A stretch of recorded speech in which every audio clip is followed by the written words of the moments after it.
magdiwang pagkat sumilang na ang hari ng lahat, ang hari ng lahat. Kaya't ating buksan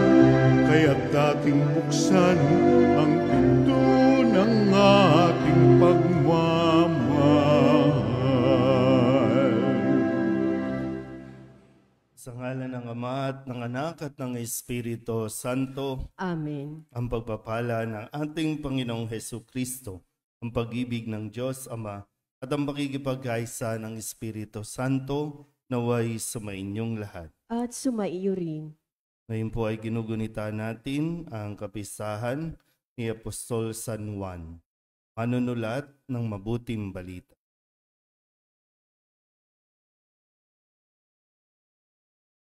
Mga kapatid, tinipon tayo bilang mga kaanib na angkan ng Diyos, kaya dumulog tayo sa maawaing Panginoong nagpapatawad ng lubos.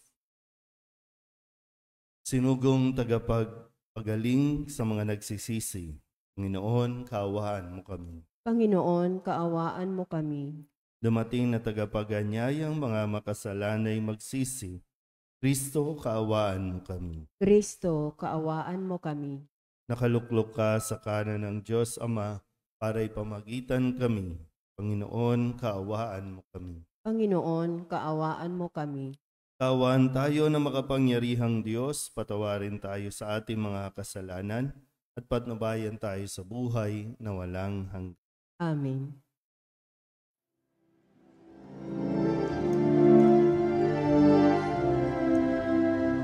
Luwalhati sa Diyos sa kaitaasan, kaloob sa lupa ay kapayapaan. Pinupuri ka at ipinag-arangal, sinasamba ka dahil sa dakilang kalwalhatian. Panginoon, aming Diyos, Hari ng langit, Amang makapangyarihan, Panginoong Jesucristo, itong anak ng Diyos, Kordero ng Ama, ikaw nag-aalis sa mga kasalanan ng sanlibutan. Tanggapin mo ang aming kahilingan, ikaw na nanuluklok sa kanang Ama.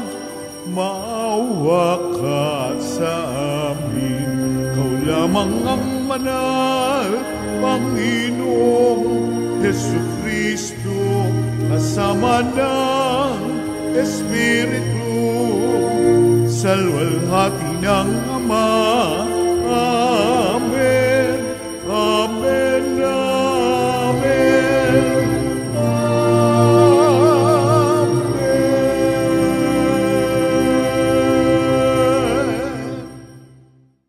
Manalangin tayo. Ama naming makapangyarihan, sa pamamagitan ni Apostol San Juan ay isiniwalat mo sa amin ang iyong salitang dati ay lihim. Ipagkaloob mo ang kanyang ipinaabot sa aming pandinig ay mapakinabangan namin na may pagkaunawa at kaukulang pag-iisip sa pamamagitan ni Jesucristo kasama ng Espiritu Santo magpasawalang hanggan. Amen.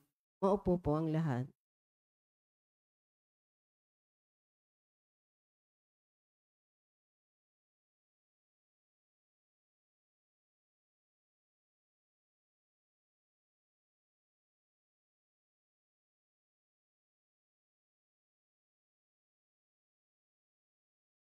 Ang simula ng unang sulat ni Apostol San Juan.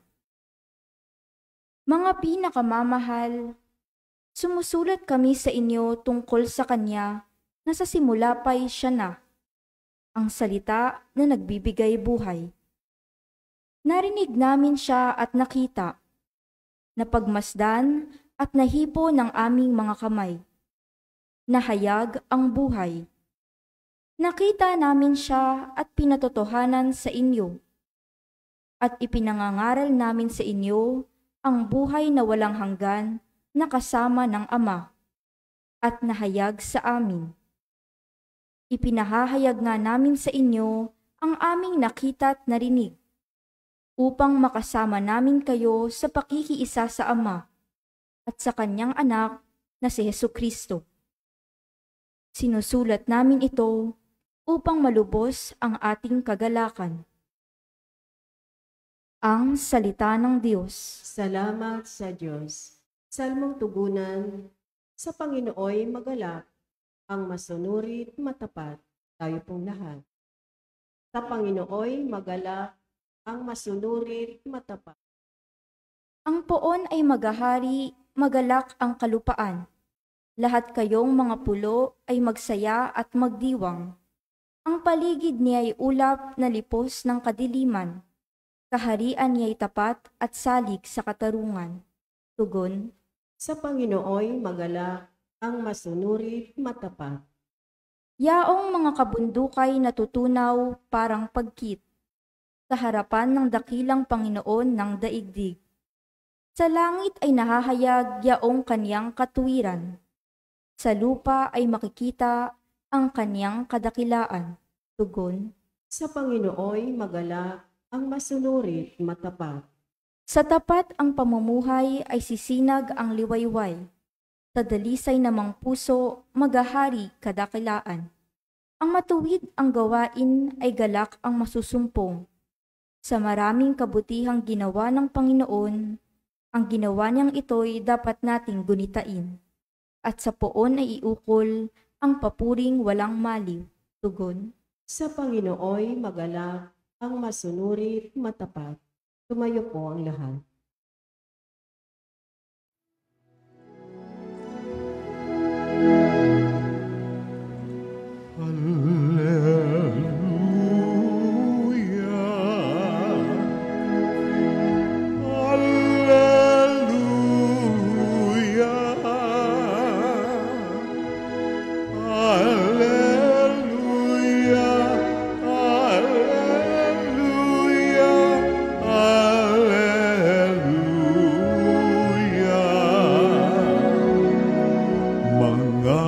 Tapat na apostol ay nagpupuri sa poon.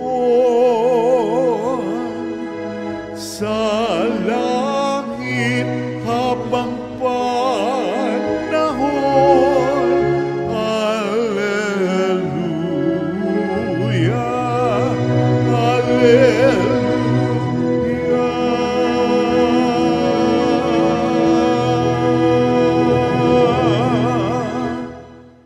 Sumainyo ang Panginoon. At sumaiyo rin. Ang mabuting balita ng Panginoon ayon kay San Juan. Papuri sa iyo, Panginoon. Madilim-dilim pa ng araw ng linggo, patakbong pumunta si Maria Magdalena kay Simon Pedro at sa alagad na mahal ni Jesus. At sinabi sa kanila, "Kinuha sa libingan ang Panginoon at hindi namin alam kung saan dinala." Kaya't si Pedro at ang nasabing alagad ay nagpunta sa libingan. Kapwa sila tumakbo, ngunit si Pedro ay naunahan ng kasamang alagad. Yumuko ito at sumilip sa loob. Nakita niyang nakalagay ang mga kayong lino, ngunit hindi siya pumasok. Kasunod niyang dumating si Simon Pedro at tuloy-tuloy itong pumasok sa libingan. Nakita niya ang mga kayong lino at ang panyong ibinalot sa ulo. Hindi ito kasama ng mga kayong lino, kundi hiwalay na nakatiklop sa isang tabi. Pumasok din ang alagad na naunang dumating. Nakita niya ito at siya'y naniwala. Ang mabuting balita ng Panginoon. Pinupuri ka namin, Panginoong Hesukristo. Opo po ang lahat. Isang mapapalang umaga po sa inyong lahat. Merry Christmas po. Ang pagbati natin ng Merry Christmas ay nagsimula noong December 25 at magtatapos bago po itong o sa pagbibinyag kay Jesus. Kaya wag sana natin itigil ang pagbati kasi kadalasan ang nangyayari bago Christmas, panay bati na tayo. Pagdating ng Christmas, wala nang bumabati ng Merry Christmas. Ito po yung season natin. Natapos natin yung Advent season, ngayon naman ay Christmas season. Malinaw po? At ngayon po sa ika-4 na araw ng pagdiriwang natin ng Pasko ng Pagkabuhay, ay atin pong ginugunita naman ang pagdiriwang ng kapistahan ni Apostol San Juan, ang manunulat ng mabuting balita. So meron pong 4 na nagsulat ng mabuting balita at yung pang-4 ay si Juan Ebanghilista. At siya din po yung sumulat ng 3 sulat ni San Juan. At yung pinakahuli na kanya pong isinulat bago po siya nalagutan na ng hininga ay yung Aklat ng Pahayag o Apocalypse. At sa lahat po ng 12 alagad, tanging si San Juan Ebanghilista o ang manunulat ang namatay sa katandaan.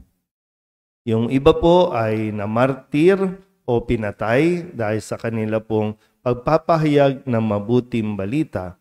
Pero itong si Apostol San Juan, bukod sa kilala siya bilang ang minamahal na alagad, siya po ay namatay sa katandaan. Sa Ebanghelyo, narinig natin yung ilan sa mga tagpo na nasaksihan nitong si San Juan. Sabi nga po sa kanyang sulat, nakita niya, narinig niya, nahawakan niya, nakasalamuhan niya mismo si Jesus. So mula doon sa sabsaban, sa ating Ebanghelyo, sa libingan naman tayo. So nasaksihan ng karamihan o mangilan-ngilan at isa si San Juan sa mapalad na makasalamuha at makasama mismo si Jesus. Kung kaya't itong kanyang karanasang ito ang nagtulak sa kanya para isulat itong mga alaala na ito na maibahagi sa mga tao na magpasa hanggang ngayon ay naririnig natin at natutuklasan natin ang hiwaga o misteryo ng pagiging Diyos at pagiging tao ni Jesucristo dahil sa sulat at mga karanasan ni San Juan. At marahil, isang paalala din ito sa atin kasi noon talaga ay paano natin ipinaparating ang ating nararamdaman, ang ating mga karanasan sa pamamagitan ng pagsusulat. Medyo may kabagalan kasi kapag sumulat ka, umaabot ng 1 buwan para bago makarating, bago mo maikwento, para bang kung sakaling meron kang problema, pag nakarating yung sulat sa kanya, solved na yung problema mo. Ganun katagal kasi dadaan pa sa kartero. Pero ilan ba sa inyo yung nakaranas pa na magkaroon ng journal o kaya naman diaries? Diba nung high school o college tayo, uso yung mga pagsusulat ng journal.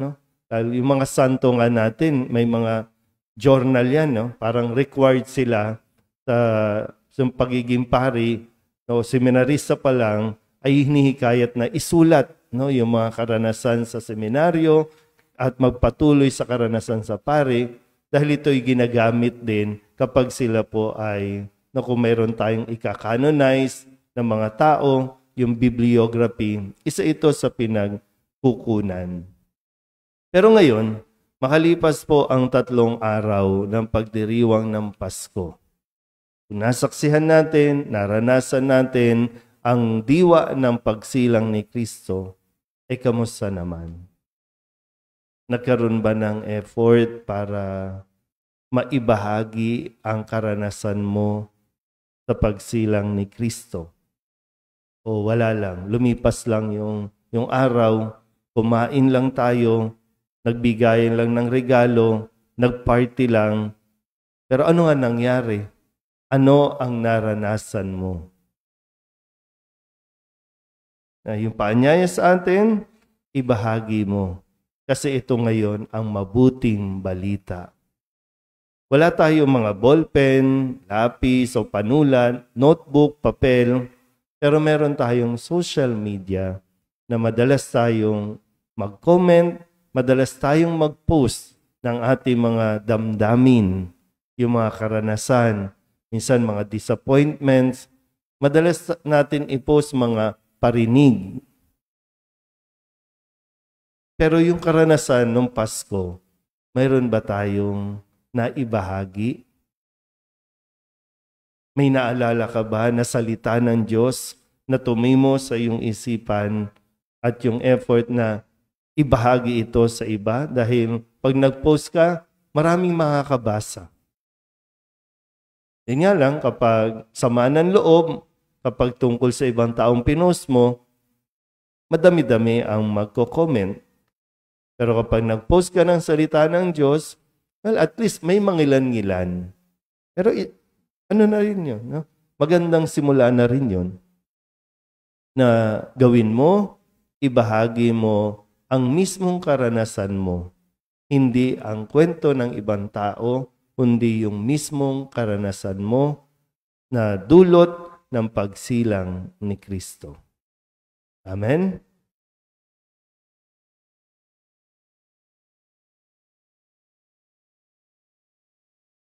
Tinagurian si Juan bilang mahal na alagad sapagkat siya ang tapat at malapit sa puso ni Kristo. Tumawag tayo sa Diyos na nagkatawang tao, ang salitang buhay na inihayag sa kanyang ebanghelyo. Ang ating pong itutugon, Panginoon, dinggin mo ang aming panalangin. Panginoon, dinggin mo ang aming panalangin.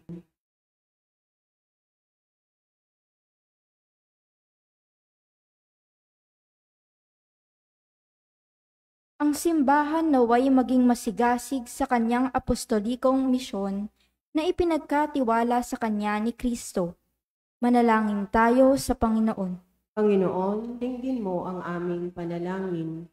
Tayo naway magsikap isunod ang ating kalooban sa kalooban ni Kristo. Manalangin tayo sa Panginoon. Panginoon, dinggin mo ang aming panalangin. Tulad ni Apostol San Juan, tayo naway magkaroon ng malalim na pagkakilala kay Jesus sa pamamagitan ng pag-aaral sa mga katotohanan ng ating pananampalataya. Manalangin tayo sa Panginoon. Panginoon, dinggin mo ang aming panalangin. Tayo naway magkaroon ng lakas ng loob na sumunod kay Kristo sa krus at sa libingang walang laman. Manalangin tayo sa Panginoon. Panginoon, dinggin mo ang aming panalangin. Tayo naway makibahagi sa maamong pagmamahal ni San Juan kay Maria na ating ina. Manalangin tayo sa Panginoon. Panginoon, dinggin mo ang aming panalangin. Idulog din natin sa Panginoon ang ating mga personal na kahilingan at mga panalangin para sa ating mga pamilya.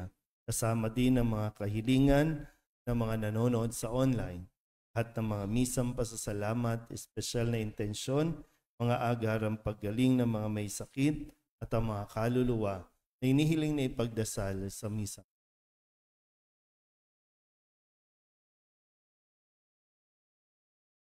Ang lahat ng ito inihiling namin sa ngalan ni Kristong aming Panginoon. Amen. Maupo po ang lahat.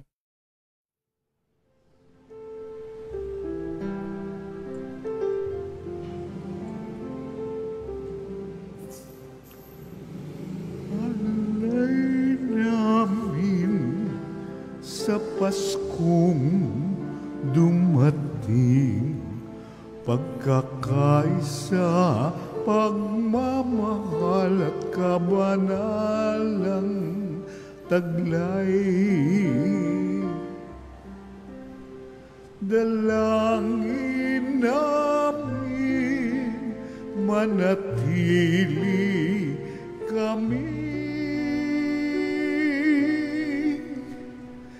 tapat sa pag-ibig na bigay mo sa amin. Manalangin kayo mga kapatid upang pagkakaan natin ay kalugdan ng Diyos amang makapangyarihan. Tanggapin nawa ng Panginoon itong paghahain sa iyong mga kamay, sa kapurihan niya at karangalan sa ating kapakinabangan at sa buong sambayanan niyang banal. Ama naming lumikha, gawin mong banal ang aming mga alay at ipagkaloob mong sa pagdiriwang namin ng huling hapunan, ang lihim ng iyong salitang walang hanggan ay aming mapagsaluhan bilang iyong pahayag na idinulot kay San Juan sa pamamagitan ni Jesucristo kasama ng Espiritu Santo magpasawalang hanggan. Amen. Sumainyo ang Panginoon. At sumaiyo rin, Itaas sa Diyos ang inyong puso at diwa. itinaas na namin sa Panginoon. Pasalamatan natin ang Panginoong ating Diyos. Marapat na siya ay pasalamatan. Ama naming makapangyarihan, tunay ngang marapat na ikaw ay aming pasalamatan sa pamamagitan ni Jesucristo na aming Panginoon. Itinatag niya ang iyong sambayanan at ang mga apostol ay salig at katuwang sa pagpapanatili ng iyong pagmamahal na di magwawakas kahit kailan. Kaming sambayanan mo dito sa daigdig ay katibayan ng pamumuhay sa langit. Kaming narito ang tagapagpahiwatig sa pagkakaisa ng tanan sa iyong pag-ibig. Kaya kaysa ng mga anghel nagsisiawit ng papuri sa iyo nang walang humpay sa kalangitan, kami nagbubunyi sa iyong kadakilaan.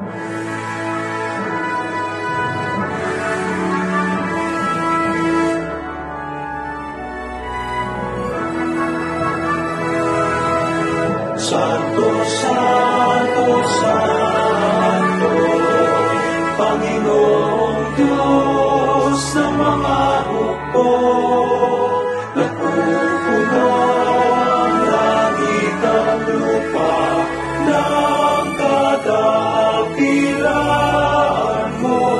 Hosana, Hosana sa kalinasan, sa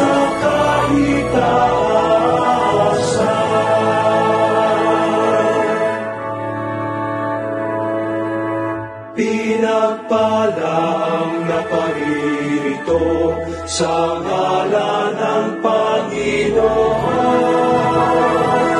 Hosana, Hosana sa kaitaasan, sa kaitaasan, sa kaitaasan.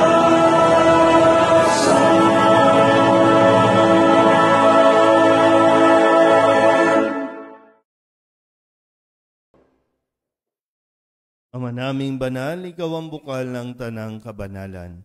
Kaya sa pamamagitan ng iyong Espiritu, gawin mong banal ang mga kaloob na ito upang para sa aming maging katawan at dugo ng aming Panginoong Jesucristo.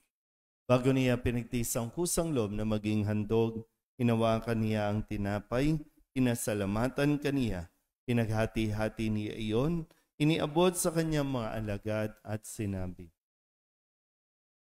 tanggapin ninyong lahat ito at kanin, ito ang aking katawan na ihahandog para sa inyo.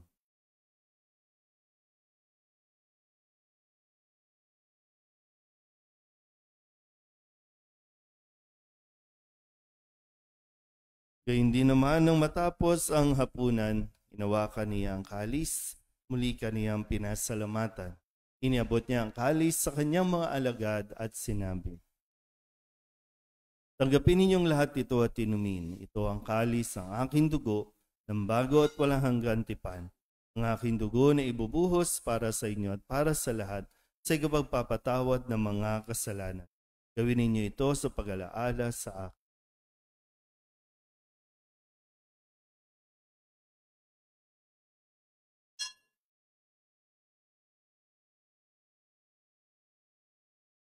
Ipagbunyi natin ang misteryo ng pananampalataya. Si Kristo'y namatay, si Kristo'y nabuhay, si Kristo'y babalik sa wakas ng panahon. Ang mga ginagawa namin ngayon ang pag-alaala sa pagkamatay at muling pagkabuhay ng iyong anak, kaya tiniaalay namin sa iyo ang tinapay na nagbibigay buhay at ang kalis na nagkakaloob ng kaligtasan. Kami nagpapasalamat dahil kami iyong minarapat na tumayo sa harap mo para maglingkod sa iyo.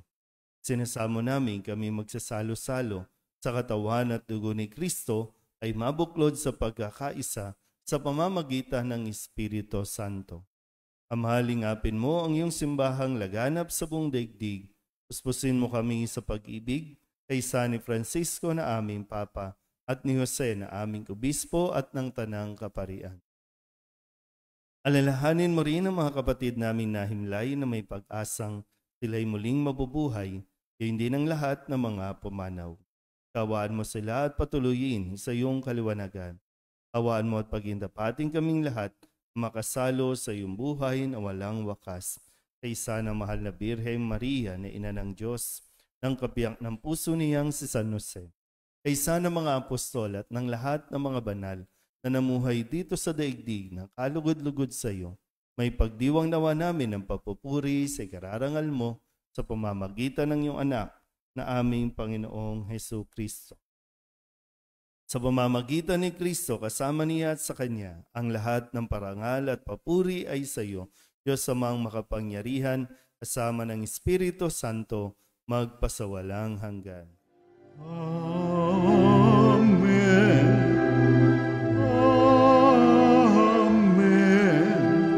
Amen.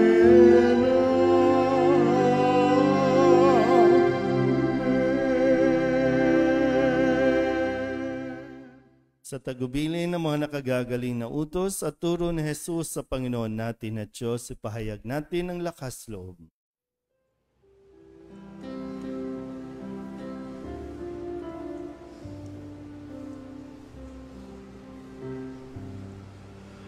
Ama namin sumasalangit ka, sambahin ang ngalan mo, mapasamin ang kaharian mo, sundin ang loob mo dito sa lupa para nang sa langit. Bigyan mo kami ngayon ng aming kakanin sa araw-araw at patawarin mo kami sa aming mga sala para ng pagpapatawad namin sa nagkakasala sa amin, at huwag mo kaming ipahintulot sa tukso, at yadya mo kami sa lahat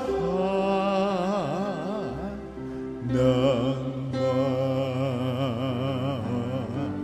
masama. Hinihiling namin kami iadya sa lahat na masama, pagkalooban ng kapayapaan araw-araw, iligtas sa kasalanan, at ilayo sa lahat ng kapahamakan, samantalang aming pinananabikan ang dakilang araw ng pagpapahayag ng tagapagligtas naming si Hesu Kristo. Sapagkat iyo ang kaharian at ang kapangyarihan at ang kapurihan magpakailanman. Panginoong Hesu Kristo, sinabi mo sa iyong mga apostol, kapayapaan ang iniiwan ko sa inyo, ang aking kapayapaan ang binibigay ko sa inyo. Tunghayan mo ang aming pananampalataya at huwag ang aming mga pagkakasala. Pagkalooban mo kami ng kapayapaan at pagkakaisa ayon sa iyong kalooban, kasama ng Espiritu Santo, magpasawalang hanggan. Amen. Ang kapayapaan ng Panginoon ay laging sumainyo. At sumaiyo rin. Magbigayan po tayo ng kapayapaan sa isa't isa.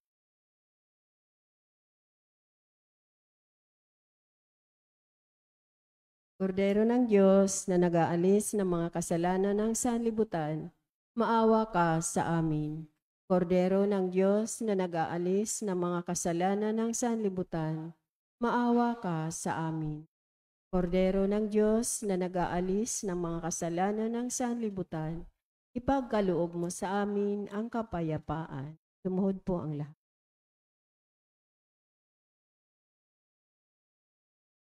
Ito ang kordero ng Diyos. Ito ang nag-aalis ng kasalanan ng sanlibutan. Mapalad ang mga inaanyayahan sa kanyang piging. Panginoon, hindi ako karapat-dapat na magpatuloy sa iyo, ngunit sa isang salita mo lamang ay gagaling na ako. Katawan ni Kristo. Amen.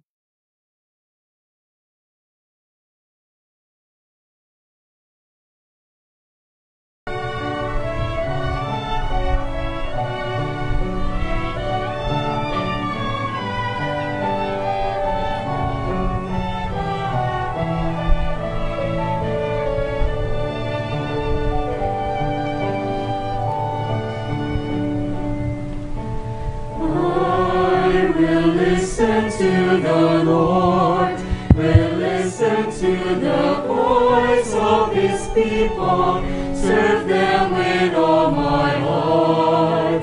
I will listen to his words and call upon the Lord for his people to live in faith and truth and in love.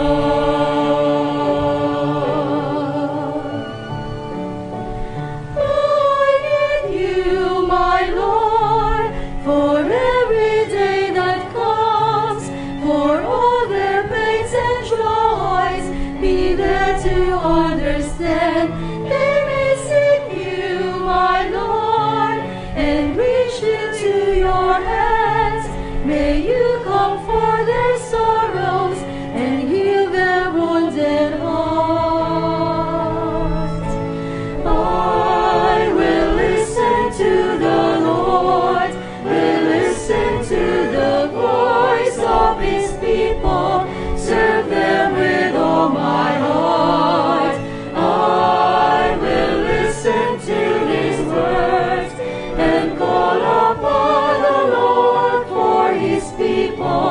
To live in faith and truth and in love.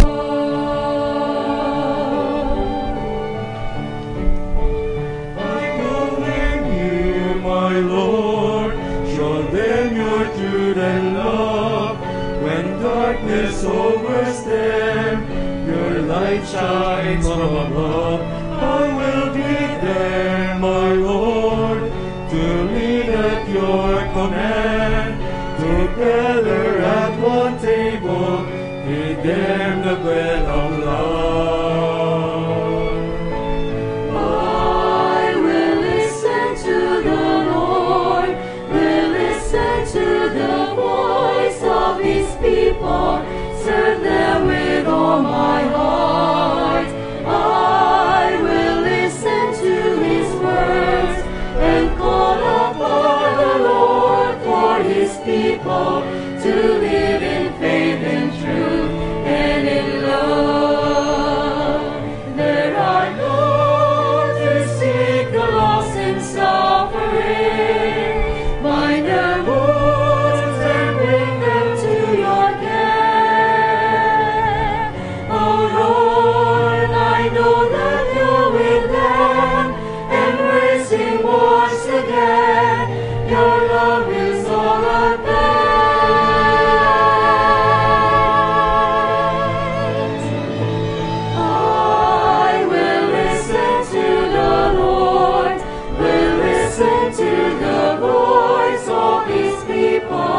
Serve them with all my heart. I will listen to his words and call upon the Lord for his people to live in faith and truth and in love.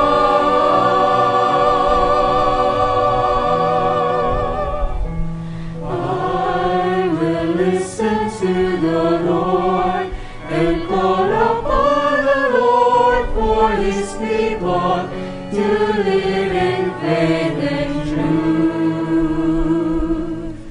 and in love.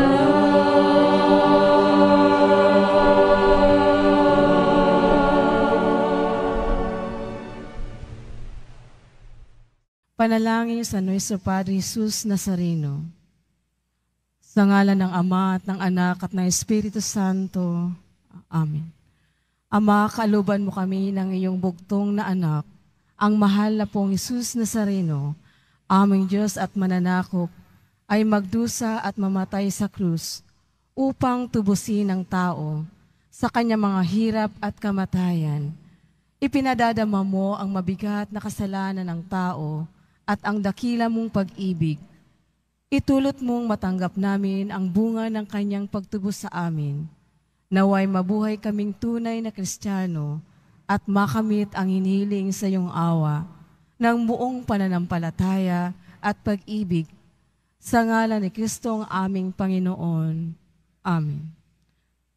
Nuestro Padre Jesus Nazareno, kaawaan mo kami. Sa ngalan ng Ama at ng Anak at ng Espiritu Santo. Amen.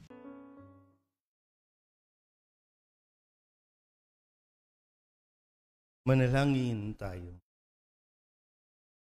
Ama naming mapagmahal, ipagkaloob mong ang iyong salitang nagkatawang tao na ipinangaral ni Apostol San Juan ay mamalaging nananahan sa amin, pakundangan sa banal na pakikinabang, sa ipinagdiriwang na paghahain sa pamamagitan ni Jesucristo, kasama ng Espiritu Santo, magpasawalang hanggan. Amen. Sumainyo ang Panginoon. At sumaiyo rin. At pagpalain kayo ng makapangyarihang Diyos, Ama at Anak at Espiritu Santo. Amen. Tapos sa banal na misa, humayo tayo sa kapayapaan ni Kristo. Salamat sa Diyos. Merry Christmas po. Merry Christmas din po.